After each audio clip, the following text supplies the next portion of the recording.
નમસ્કાર મિત્રો, હું છું યુનિવ્યાથી હિરેન્દ્ર રાવત અને આજે આપણે વાત કરીશું આંબાના પાકમાં મોરની માહિતી વિશે કે અત્યારે મોટે ભાગનો આંબાનો પાક જે છે આપણે તે ફૂલ ફ્લાવરિંગમાં છે, એટલે કે બધે જ આંબાને મોર આવી ગયા છે તો ક્યાંક મોરમાંથી કેરીની કણીઓ બંધાવવાનું ચાલુ થઈ રહ્યું છે।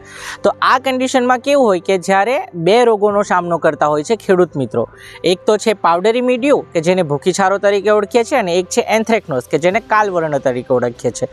તો આ બંને રોગમાં શું થાય કે આંબાનો મોર જે છે તો તેની ઉપર સફેદ રંગના પાવડરની છારી બાજે અથવા તો મોર કાળો પડીને સુકાઈ જતો હોય છે। તો આ કન્ડિશનની અંદર કેવું થાય કે આપણા હાથમાં આવેલું ઉત્પાદન આપણે હાથમાંથી જતું કરીએ છીએ। તો આને કેવી રીતે નિવારી શકાય? તો જ્યારે પણ તમારો મોર આવી ગયો હોય અને તે કન્ડિશનમાં જો વાતાવરણ બગડે, એટલે કે વાદળછાયું વાતાવરણ રહે, હવામાં ભેજનું પ્રમાણ વધે કે વાતાવરણમાં તાપમાન વધઘટ થતું હોય તો એ વિપરીત પરિસ્થિતિમાં ફૂગકારકો જે છે તે હુમલો કરતા હોય છે। એટલે એને અટકાવવા માટે આપણે કાર્બન્ડેઝિમ અને મેન્કોઝેબ ટેકનિકલ ધરાવતી યુનિમાંજારો દવા અથવા તો ટેબુકાનોઝલ અને સલ્ફર ટેકનિકલ ધરાવતી યુનિવ્યાની દવા યુનિટેશુ એનો તમે છંટકાવ કરો તો તમે આ રોગમાંથી તમારા પાકને બચાવી શકો છો અને સારું પ્રોડક્શન તમે મેળવી શકો છો।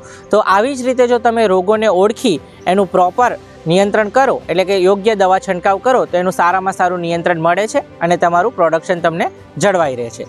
આવી જ ખેતીને લગતી અવનવી માહિતી મેળવવા માટે જોડાયેલા રહો યુનિવ્યા સાથે। ધન્યવાદ।